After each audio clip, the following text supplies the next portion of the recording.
kecuali hanya untuk beribadah. Betul, untuk beribadahnya kita ini. Bukan untuk yang lain selain ibadah. Yakin?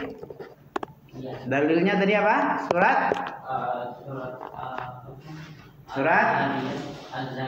ayat 5 56 57. Hanya itu ibadah liya'budun. Liya'budun ditafsirkan oleh Ibnu Abbas apa liya'budun itu? Liya'budun. Ditafsirkan oleh Ibnu Abbas itu, anak paman Nabi radhiyallahu anhu sallallahu alaihi wasallam. Apa kata Ibnu Abbas? Tafsir liya'budun liyuwahhidun. Agar mereka mentauhidkan. Apa mentauhidkan? Apa arti tauhid? Mentauhidkan ifradullah ta'ala bil ibadah, itu tauhid. Tauhid artinya menjadikan segala sesuatu itu menjadi satu yang membuat pekerjaan itu adalah Allah, satu-satunya Allah, teruntuk untuk Allah, karena Allah, kemudian berharap pahala Allah. Itu tauhid. Kalau ampis sekarang nih sholat, ngaji, belajar agama karena dipaksa, itu enggak tauhid namanya. Kenapa enggak tauhid? Karena bukan karena Allah, karena lillahi ta'ala, mengharap Allah, pahala Allah, ridho Allah, mengagungkan Allah, enggak. Tapi karena dipaksa. Ibadah ini gunanya untuk mengagungkan. Kalau kita sembarangan aja kita persembahkan ibadah ini kepada Allah tanpa tuntunan, berarti melecehkan Allah ya. Berlebihan enggak? Iya. Sama dengan kita kerja salah-salahan kerja sama orang.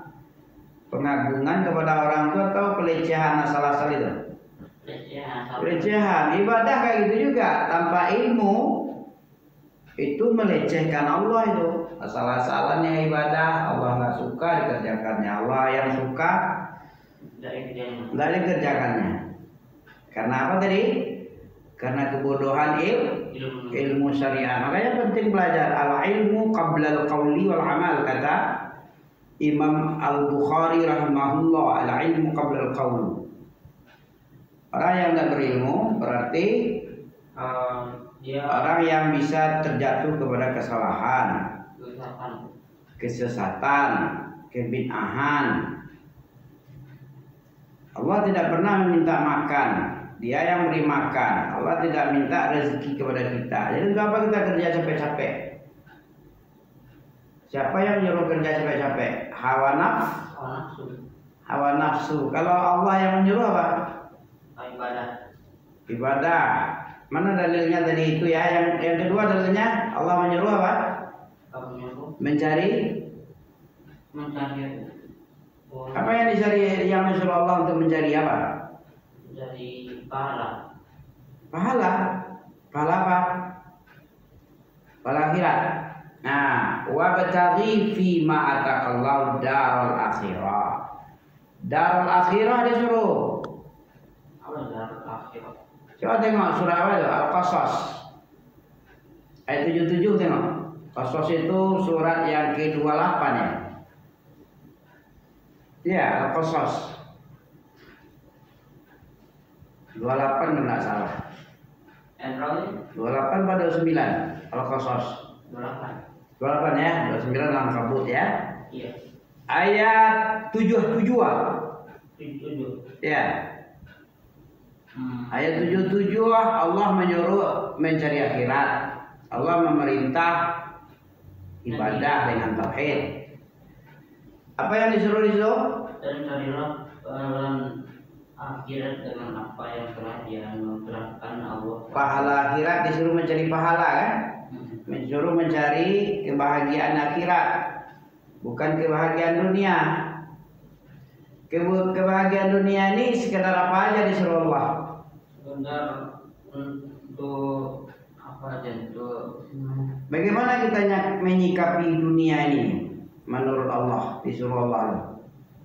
Apakah kita bertukulumus, mati-matian, sampai-sampai riba, sampai-sampai berdosa, mencari modal dengan dosa riba bank, minjam, apakah gitu? Enggak kan? Apa yang disuruh oleh Allah dengan dunia ini? Kalau akhirat bertukulumus disuruhnya. Dengan apa yang ada padamu, dengan modal apa saja, tenaga, dana, pikiran, harta yang ada padamu, kamu kejar mencari akhirat. Kalau masalah dunia apa aja? Bagaimana sikap kita dengan dunia oleh ayat tadi? Kan ada sambungannya itu. Dan carilah pahala dengan apa yang dimudahkan Allah padamu. Apa yang digerahkan? Banyak dia gerahkan. Iya. Badan sehat, pikiran cerdas, ada modal sedikit, sekian hektar ya, sawit. Apalagi yang banyak sekarang? Ada mobil, ada rumah besar. Dengan yang ada ini kita cari kampung akhirat. Masalah dunia bagaimana? Itu dunia ini. Ya bacalah. Lupakan, tapi janganlah kamu lupakan bagimu di dunia. Jangan lupa ya dulunya, bukan terpelumus dulunya lo. Jangan lupa. Jangan lupa. Kalau jangan lupa itu artinya apa tuh? Ingat. Bukan. Jangan lupa itu artinya sambil mencari akhirat kita juga jangan lupa untuk beli beras. Ini beli beras aja, kadang nggak dapat beli beras kan. Nanti bisa makan. Kalau nggak makan nanti nggak bisa pula sholat, iya kan? Bisa orang nggak makan bisa sholat. Ini makan sate sebentar ini, baru bisa ngajar, bisa semangat ya kan? Ada energi, semangat jadinya. Itu makanya jangan lupa.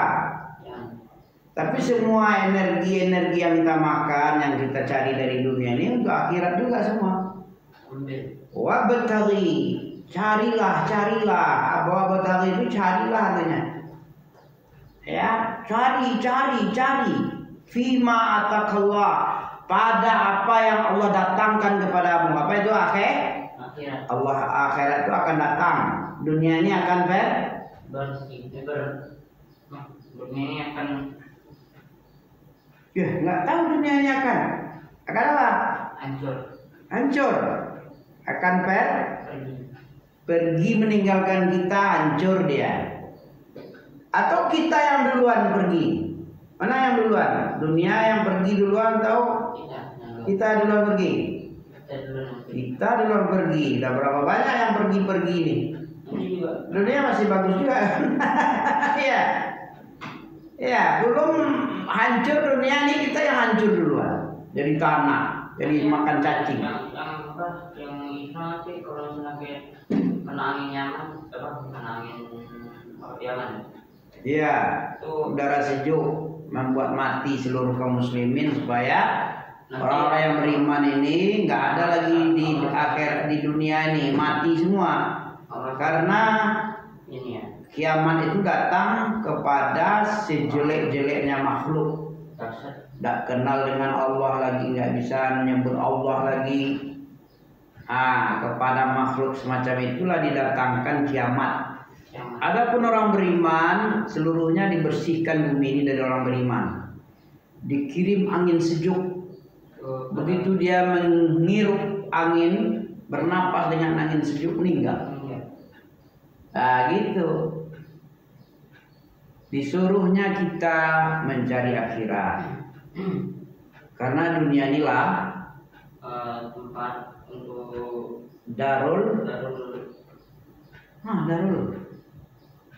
Tadi darul akhirah. Enggaklah, dunia ini darul. Yang disuruh darul akhirat, bukan darul dunia.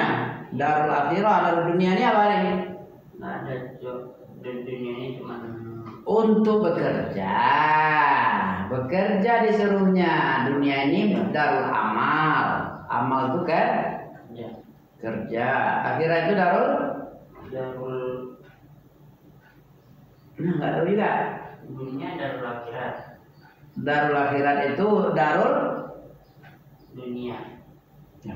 Masa dunia dengan akhirat? Darul akhirat itu darul jaza. Ada amal kerja, ada kan gaji. Pahala itu upah itu artinya. Pahala itu upah. Kalau untuk akhirat jadi pahala. Kalau di dunia upah.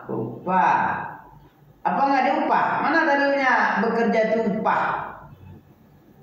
Surah apa itu?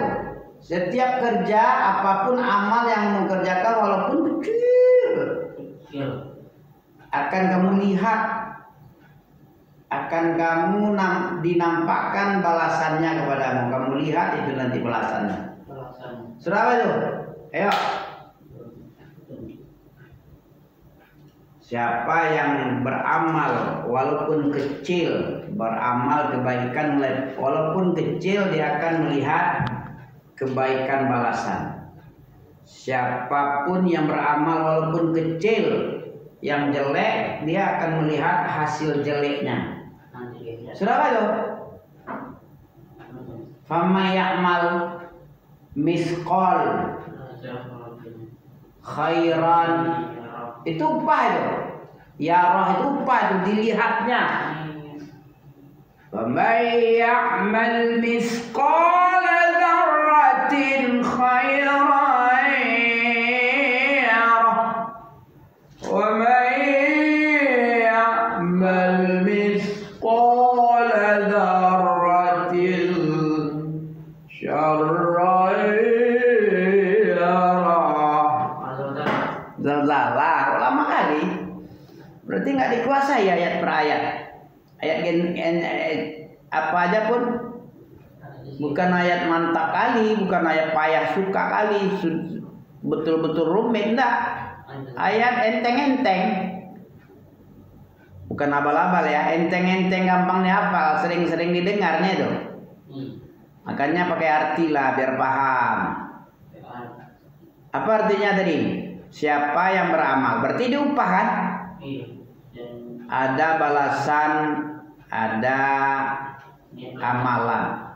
Ada amalan pasti ada balasan. Ada paha, ada kaki.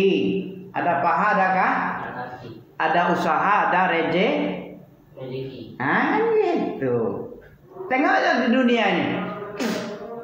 Ami kerja, atau si perempuan yang sering datang tempat tua itu kerja aja atau pakai duit? Pakai duit. Manusia aja ada balasannya. Apalagi Allah yang menyuruh. Allah menyuruh, apa kata Allah? Apa katanya dalam surat Asyura ada itu. Ayat berapa itu? Wa jazaa'u sayyi'atin sayyi'atun misluha. Kalau jelek balasannya sama dengan jelek juga, serupa juga balasannya. Kalau jelek amalannya, balasannya jelek yang sama, yang seimbang juga, yang semisal. Sementara ihsan, kebaikan, balasannya kebaikan. Hal jazaa'ul ihsan illal ihsan. Surat hal jazaa'ul ihsanu illal ihsan. Hal jazaa'ul ihsani illal ihsan. Wa bi'ayyi ala'i rabbikuma tukadziban. Kan nikmat itu kan? Ada kebaikan, balas kebaikan. Bukankah itu nikmat? Nikmat mana lagi yang kamu dustain? Kemudian kalau ada yang menzalimimu, ada orang menzalimi enggak? Ada. Dibalas neraka misalnya. Durhaka sama orang tua, tidak mau berbakti dengan orang tuanya, padahal orang tuanya mengasuhnya dari kecil, mendidiknya dengan kasih sayang, merawatnya mati-matian. Biarlah nggak makan dia, asal dia yang makan, anak makan. Terus dibalasnya dengan kedurhakaan. Bagaimana Allah itu? Suka Allah apa ridho atau murka Allah? Murka. Dalilnya mana? Ya, dalil Allah murka kepada orang yang tidak durhaka tadi. Ya. Ya jelas. Setiap perintah kalau tidak dipatuhi, ya sama dengan iblis. Kalau tidak patuh diusir. Tidak patuh dibiarkan aja. Diminta apa permintaan terakhirnya. Dan tidak boleh minta-minta lagi. Sekali lagi terakhir. Kan gitu ya. Allah sebelum memvonis iblis masuk neraka selamanya dirajam nanti, diminta juga, dikabulkan permintaan terakhirnya. Apa permintaan iblis terakhir? Permintaan iblis terakhir. Ya, diminta supaya umurnya dipanjangkan, membuktikan dia minta tangguh biar dia buktikan bahwa dia itu mampu membodoh-bodohi manusia, menipu manusia. Mampu tak iblis menipu manusia? Mampu. Kalau dia mampu, apa sikap kita kepada tipu daya iblis? Berhati-hati supaya jangan kena tipu daya. Kalau kena tipu, ya kita neraka. Nah, dijelaskan oleh Allah langsung tuh bagaimana tipu daya iblis. Nah, dia akan mendatangi manusia nanti. Summala atiyannahum. Surah apa ya? Surah Al-A'raf tengok ada. Ya, ayat berapa? Ayat 30 nak salah. Surat Al-A'raf. Bagaimana tipu daya iblis? Ada ceritanya di situ. Kemudian betul-betul terbukti. Betul-betul terbukti apa yang dia usahakan tadi. Mana dia?